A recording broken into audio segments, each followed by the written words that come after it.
Suryakanta versus Chandrakanta. ಅತಿ ಆಸೆ ಪಾನಿಪುರಿ ವ್ಯಾಪಾರಿ. ಒಂದೂರಲ್ಲಿ ಕಾಸಿ ಅಂತ ಒಬ್ಬ ಇದ್ದ.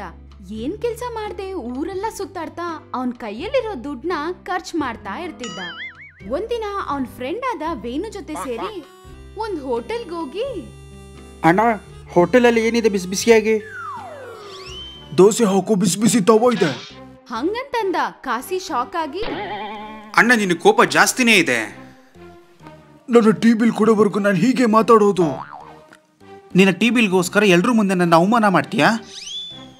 ಟೀ ಬಿಲ್ ಕೊಡದೆ ಹೋಗ್ಬೋದು ಅಂತ ಅನ್ಕೊಂಡಿದ್ಯಾ? ಇನ್ಮೇಲೆ ಟೀ ಕೇಳಿದ್ರೆ ಟೀ ಪೌಡರ್ ಬದಲು ಇಲಿ ಪಾಷಾಣ ಹಾಕೊಡ್ತೀನಿ. ಏನ್ ಅನ್ಕೊಂಡಿದ್ಯಾ? ಅಯ್ಯೋ ಹಾಗೆ ಮಾಡಬೇಡ ಅಣ್ಣ. ಇನ್ನು 2 ದಿನದಲ್ಲಿ ನಿನ್ನ ಟೀ ಕಾಸು ಎಲ್ಲ ಕೊಟ್ಬಿಡ್ತೀನಿ. ಈಗೊಂದು ಟೀ ಕೊಡೋ, ನಿನ್ನ ಕೈ ಮುಗಿತೀನಿ. ಹಂಗಂತ ನಮಸ್ಕಾರ ಮಾಡ್ತಿದ್ದಾಗ ಚಿಕ್ಕಪ್ಪ, ಸರಿ ಕೊಡ್ತೀನಿ. ಕಾಸಿ ಪಕ್ಕದಲ್ಲಿರುವ ಅವ್ರ ಫ್ರೆಂಡ್ ಕಡೆ ತಿರುಗಿ, ಹೇ ನೀನೇನು ನಿನ್ನ ಮದುವೆ ಆಗೋ 100ನೇ ಹುಡುಗಿ ನಿನ್ನ ಅಣ್ಣ ಅಂತ ಕರೆದ್ಲೇನೋ? ನಿನ್ನ ಮುಖ ಯಾಕಾಗಿ ಮಾಡ್ಕೊಂಡಿದ್ಯಾ? ಅಣ್ಣ ಅಂತ ಕರೆದಿದ್ರು ಅಷ್ಟು ಫೀಲ್ ಆಗ್ತಿರ್ಲಿಲ್ಲ ಕಣೋ. ಅಷ್ಟಾದರೂ ಹೇಳಿ ಮಾತಾಡಿದ್ದಳೆಲ್ಲ ಬಿಡು. ಚೆ ಕೆಲಸ ಕಾರ್ಯ ಇಲ್ದಿರೋ ನಿನಗೆ ಯಾಕೆ ಮದುವೆ ಅಂದ್ಲು ಕಣೋ?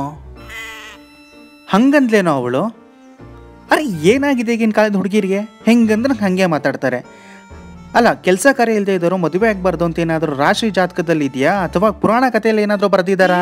ಹಂಗಂತ ಸಿನಿಮಾ ಹೀರೋ ತರ ಡೈಲಾಗ್ ಹೇಳ್ತಿದ್ರೆ ವೇಣು, ಲೋ ಹಾಗಲ್ಲ ಕಣೋ. ನನ್ನ ಕೆಲಸ ಕಾರ್ಯ ಇಲ್ಲ ಅಂದ್ರೂ ಸಂಪಾದನೆ ಮಾಡೋ ಶಕ್ತಿ ಇದೆ.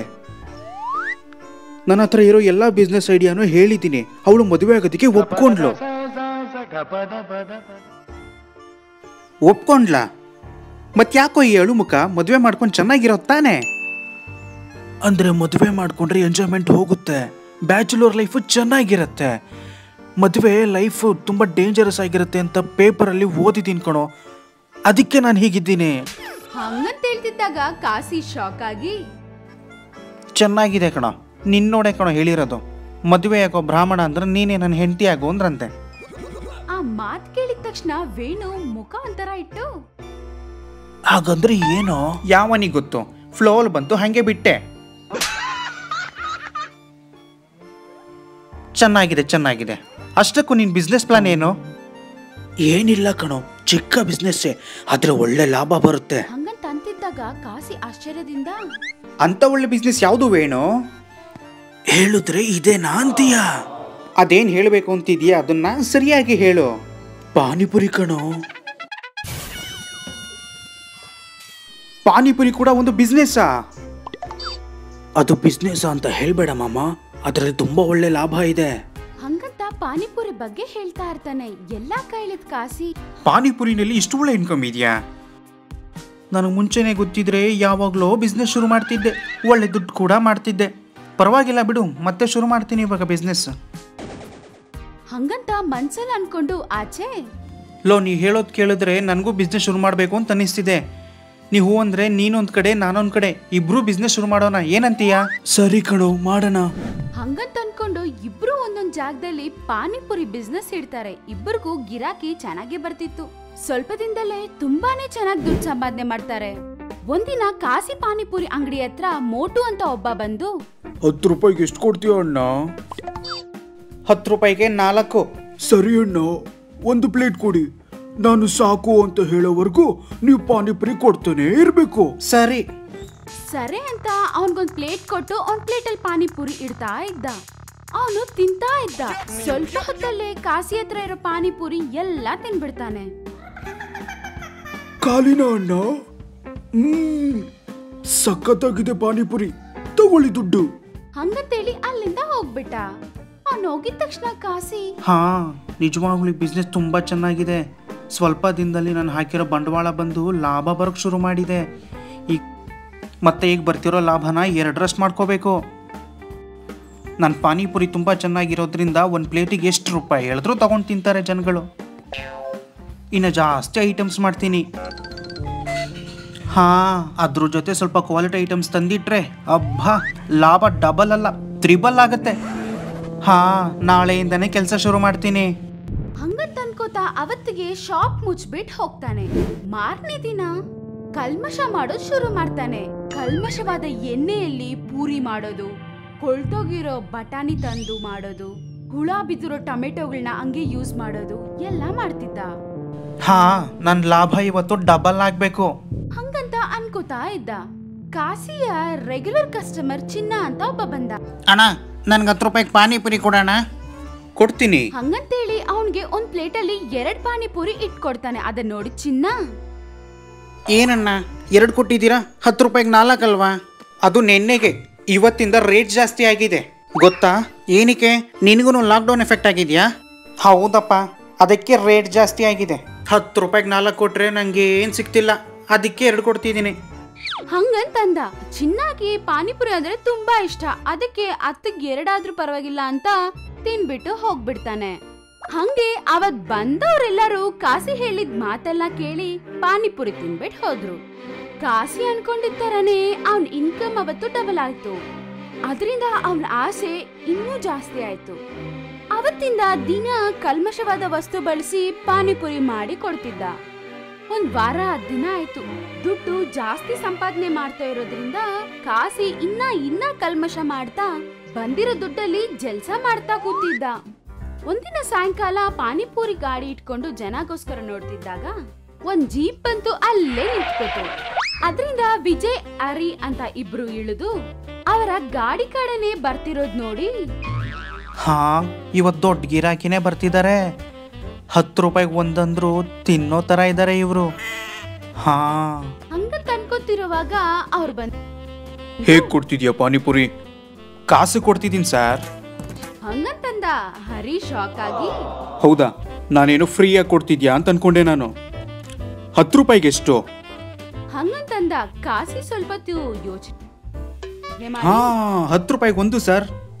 ಇವಾಗ ರೇಟ್ ತುಂಬಾ ಜಾಸ್ತಿ ಆಗ್ತಿದೆ ಅಲ್ವಾ ಸರ್? ಹಂಗಂತ ಹೇಳ್ತಿದ್ರೆ ಹೌದು. ಎಲ್ಲಿ 1 ಪ್ಲೇಟಲ್ಲಿ 2 ಹಾಕಿ ಕೊಡು. ಹಂಗಂತಂದ. ಕಾಸಿ 2 ಪಾನಿಪುರಿ ತಗೊಂಡು ತಟ್ಟೆಯಲ್ಲಿಟ್ಟು ಅವ್ರಿಗೆ ಕೊಡ್ತಾರೆ.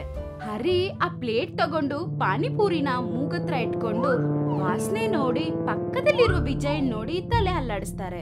ಹೌದು, ಯಾವಾಗಿಂದ ವ್ಯಾಪಾರ ಮಾಡ್ತಿದ್ಯಾ ಇಲ್ಲಿ? ಓ, ತುಂಬಾ ದಿನದಿಂದ ಮಾಡ್ತಿದ್ದೀನಿ ಸರ್. ಚಿನ್ನ ಅನ್ನೋನು ನಿನ್ನ ಹತ್ರ ಪಾನಿಪುರಿ ತಿಂತಿದ್ನಾ? ಚಿನ್ನ? ಆ ಸರ್, ಹುಡುಗ ಸರ್, ದಿನ ಬರ್ತಿದ್ದ. ಈಗೊಂದು ವಾರದಿಂದ ಯಾಕೋ ಬರ್ತಿಲ್ಲ. ಅವನು ಚೆನ್ನಾಗಿದೆ ಅಂತ ಹೇಳಿದ್ದಕ್ಕೆ ಇಲ್ಲಿಗೆ ಬಂದ್ರ ಸರ್? ಹೌದು, ನಾವು ಫುಡ್ ಇನ್ಸ್ಪೆಕ್ಷನ್ಗೆ ಅಂತ ಬಂದಿದ್ದೀವಿ. ನೀನು ಕಳಪೆ ಮಟ್ಟದ ಪಾನಿಪುರಿ ಮಾರ್ತಿದ್ದೀಯಾ ಮತ್ತು ಜನರ ಹತ್ರ ತುಂಬಾ ಜಾಸ್ತಿ ಹಣ ತಗೊಳ್ತಿದ್ದೀಯಾ. ಹಂಗಂತಂದ. ಆ ಮಾತ್ ಕೇಳಿದ ತಕ್ಷಣ ಕಾಸಿ ಶಾಕ್ ಆಗಿ ತುಂಬಾ ಭಯದಿಂದ, ಕಳಪೆ ನಾನು ಕಳಪೆ ಮಾಡಿಲ್ಲ ಸರ್. ನೀನ್ ಅಂಗಡಿಲಿ ಪಾನಿಪುರಿ ತಿಂದ ಚಿನ್ನ ಈಗ ಆಸ್ಪತ್ರೆಯಲ್ಲಿ ಅಡ್ಮಿಟ್ ಆಗಿದ್ದಾನೆ. ಇವನು ಪಾನಿಪುರಿ ತಿಂದಿದ್ದರಿಂದ ಇವನಿಗೆ ಹಿಂಗಾಗಿದೆ ಅಂತ ಡಾಕ್ಟರ್ ಹೇಳಿದ್ದಾರೆ.